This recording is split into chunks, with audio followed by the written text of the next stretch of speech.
Morning everyone, কেমন আছো তোমরা? আশা করো প্রত্যেকে খুব ভালো আছো আর সুস্থ আছো। আমিও খুব ভালো আছি। আজকে রবিবার, এখন 8:30 বাজে। আর আকাশের ওয়েদার একদম ভালো না, পুরো সকাল থেকে কুয়াশা, একদম রোদ্দুর উঠেনি। আর আজকে হাওয়াও দিচ্ছে সেরকম ঠান্ডা, সকাল থেকে প্রচণ্ড ঠান্ডা পড়েছে। আর আজকে তো উঠেছি তো লেট করে, 7টার সময় উঠেছি। আর সকাল থেকে কোনো কাজ সেরকম হয়নি, শুধু ঘরের বিছানা পরিষ্কার করেছি, তুলে ঘর বারান্দা কোনো ঝাঁট দিয়েছি। এখনও রান্নাঘর পরিষ্কার হয়নি, রান্নাঘর এখনও ঢুকিয়েনি। 8:30 বাজে। উঠে একটু মুখ টুকগুলো ধুয়ে নিলাম, নিয়ে এবার কাজকর্মগুলো শুরু করবো।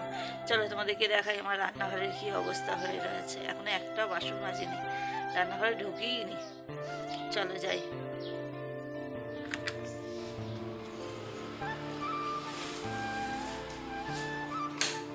আলুটা জ্বালিয়ে না, আলু পুরো অন্ধকার একদম। এই দেখো, তার ব্যাক ক্যামেরা করে দেখাচ্ছে। দেখো বাসন, দেখো এখানে রয়েছে, এখানে গ্যাস পরিষ্কার হয়নি, আর এখানে বেসিনে কত বাসন। কালকে রাত্রিরে না উনুনে যাইনি রান্না করতে, কালকে ভাত হচ্ছে গ্যাসে বসিয়ে দিয়েছিলাম। রাত্রে হচ্ছে অল্প করে ভাত হবে, গ্যাসে বসিয়ে দিই, আর উনুনে যাবো না। আর ঠান্ডা লেগেছে প্রচণ্ড, সকাল থেকে উঠে না আমার মাথা আর কপাল দুটো একদম সেই টিপ টিপ করছে, ভালো লাগছে না, মাথা ব্যথা করছে, ঠান্ডাটা লেগেছে। কারণ কালকে ভোরবেলা উঠে না রান্না করেছি, কালকে পরশু দিনকে ভোরবেলা উঠে রান্না করেছি না, ওই জন্য ঠান্ডার মানে কুয়াশার জলটা মাথায় পড়েছে। ওখানে তো ভালো করে ছাউনি দেওয়া নেই, যাওয়া আসা করেছি, সকাল থেকে জল ঘেঁটা হয়েছে, পুরো মাথা কপাল সব টিপটিপ করছে, ভালো লাগছে না। ওই জন্য আজকে উঠেছি লেট করে, ওই জন্য কোনো কাজ হয়নি। এখন গ্যাসটা পরিষ্কার করবো, সবার আগে পরিষ্কার করে চার বাসনটা মেজে চা খেয়ে নেবো। না হলে না একদম ভালো লাগছে না, কাজ করতে এনার্জি লাগছে না, মাথা প্রচণ্ড পরিমাণে ধরেছে। চা খেয়ে এনার্জি বাড়িয়ে নিয়ে গরম করে নিয়ে তারপর সমস্ত কাজে হাত দেবো, দিয়ে এক ঝটকায় সমস্ত বাসন মেজে নিয়ে জল এনে তারপর রান্না বসাবো। তাহলে চলো সারাদিন আমার সঙ্গে থাকো, আশা করি ব্লগটা তোমাদের ভালো লাগবে। চলো, আর আমার ব্লগটা তোমাদের যদি ভালো লাগে তাহলে একটা লাইক করে দিও, আর কেমন লাগছে কমেন্ট করে জানিও, আর অবশ্যই চ্যানেলটাকে সাবস্ক্রাইব করে পাশে থাকো পরবর্তী ভিডিওর জন্য।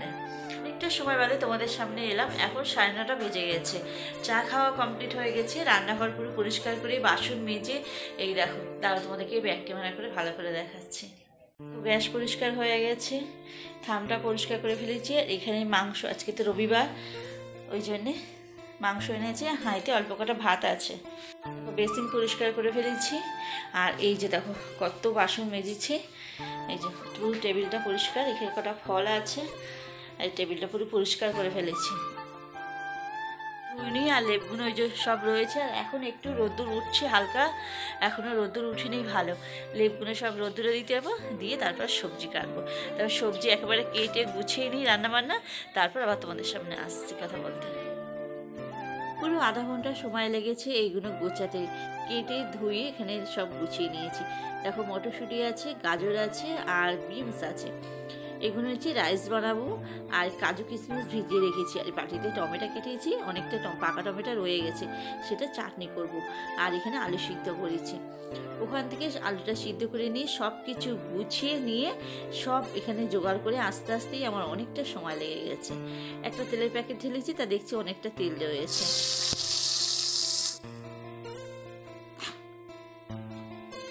তো এখানে আলুটাকে প্রথমে একটু লবণ হলুদ দিয়ে ভেজে নিচ্ছি।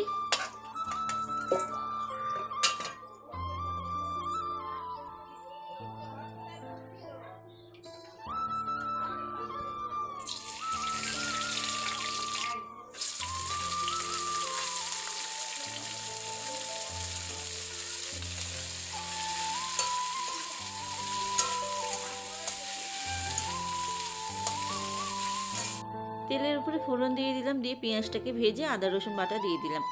আর এখানে না পিসি শাশুড়ি ফোন করেছিল, তার সাথে একটু গল্প করছিলাম, গল্প করতে করতে রান্নাটা চালিয়ে যাচ্ছিলাম। কারণ হচ্ছে উনুন না নিভিয়ে দিলে উনুন জ্বালাতে আবার সমস্যা হয় খুব, ওই জন্যে মশলাটা কষিয়ে যাচ্ছি। আর গল্প করতে করতে না কঞ্চির আগুন তো প্রচণ্ড তেতে গেছে, গিয়ে কড়া সামনেটা একটুখানি পুড়ে গেছে। তা কষিয়ে মাংসগুলো দিয়ে দিলাম। আর উনুনের মাংস রান্না না খুব টেস্ট হয়, খেতে খুব ভালো লাগে, গ্যাসের থেকে উনুনের রান্নাটা বেশি ভালো লাগে। আজ তো আমাদের দাদাভাই বলে গেছে মাংস রান্না কাঠে করবে, গ্যাসে করবে না, হচ্ছে কাঠের মাংস রান্না খেতে ভালো লাগে। অনেক দিন বাদে হচ্ছে কাঠের মাংস রান্না করে খেলাম, দারুণ খেতে হয়েছিল। আর ওখানে না হাইব্রিড ধনেপাতা গাছ লাগানো রয়েছে, সেখান থেকে কটা পাতা তুলে নিয়ে মাংসতে দেবো। আর একটা বেজে গেছে জানো, ওই জন্য আর সামলাতে পারলাম না। আমি চিনি না উড়নের আশা থাকলে আর হবে না, আমি রাইসটাকে ঘরেই বসিয়ে দিই, কেন অনেকটা বেলা হয়ে গেছে, খেতে অনেক লেট হয়ে যাবে, আর বাবার খেতে দিতে হবে তাড়াতাড়ি। ওই জন্যে এখানে মাংসটা দেখো ফুটে গেছে, আর আমি ওখানে ভাজাটাকে বসিয়ে দিয়ে এসেছি। মেয়ে একটু নাড়াচাড়া করছে, ও দাঁড়িয়ে ওখানে দেখছে। আমি এদিকে মাংসটা হয়ে গেছে, মাংসটাকে ধনেপাতা ছড়িয়ে দিয়েছিলাম, একটু গরম মশলা ছড়িয়ে দিয়ে মাংসটাকে নামিয়ে ফেলছি। বেশি ঝোল রাখিনি, রাইস করেছিলাম তো, আর নতুন আলু তো ও ঝোল পুরো টেনে নেয় একদম। আর এখানে ভাতটা বসিয়ে দিয়ে যাচ্ছি, আর একটা ঠেকো না দিলে না জ্বলছে না ভালো, ওই জন্য একটু ঠেকো দিয়ে ওখানে ভাতটাকে জলটাকে ফোটাতে দিলাম।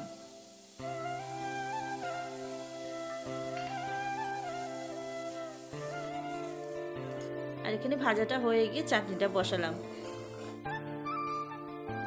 চাটনিটাও আমার হয়ে গেছে। এবারে আমি এখানে রাইসটাকে একটু ভালো করে ঘি, চিনি আর একটু লবণ দিয়ে ভালো করে ভেজে চাপা দিয়ে রাখবো। সমস্ত কাজ কমপ্লিট করে চান করে পুজো হয়ে গেছে। এবার এসেছি রান্নাঘরে খাওয়া দাওয়ার পাতে। এই দেখো সমস্ত বাসন কোসন করা সব মাজা হয়ে গেছে, এখনো উঠো করে নিয়ে গেছে। আর এখন কটা বাজে না, 2:30 বাজে।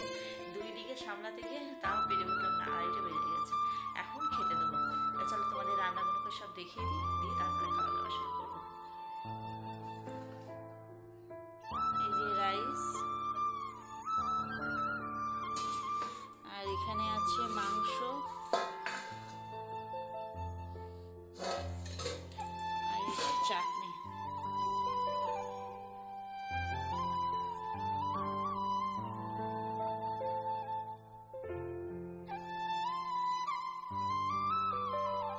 খাওয়া দাওয়া সেরে অনেকটা সময় হয়েছে, এখানে মাঠে এসেছিলাম। আর দেখো এত সুন্দর পুরো হলুদে হলুদ হয়ে রয়েছে। কটা ভিডিও করলাম, যে ইউটিউব, ফেসবুক, ইনস্টাগ্রাম সব জায়গায় ঘুরে নিয়েছি, গল্প করেছি 2-4টে। আমি আর মেয়ে এসেছি, আর এখন সন্ধে হয়ে যাচ্ছে, আর ঠান্ডা লাগছে বেশ, চাদর এনেছি সঙ্গে করে, ঠান্ডা লাগছে। এখন বাড়ি চলে যাচ্ছি, কেউ নেই, মাঠ পুরো ফাঁকা। আমাদের এখানে সব আম গাছ বসিয়েছে না, বাবা এসেছিল জল নিয়ে চলে গেছে, তার সাথে এসেছিলাম। আমি মেয়ে চলে যাচ্ছি, বাগান দেখো। আর এইদিকে আমাদের আম গাছ বসিয়েছে, কটা আম গাছের চারা বসিয়েছে এখানে, তাই জল দিতে এসেছিল। অনেকদিন বাদে মাঠে এলাম, 8 বছর মতো এসেছি, আগে দিয়ে এলাম। তো চলো, সন্ধ্যা হয়ে গেছে, বাড়িতে চলে যাই। এবার চলো বাড়িতে গিয়ে চাদরটা লাটাচ্ছে, আমার চাদরটা দে। চলো পরে আসতে পার কথা বলবো।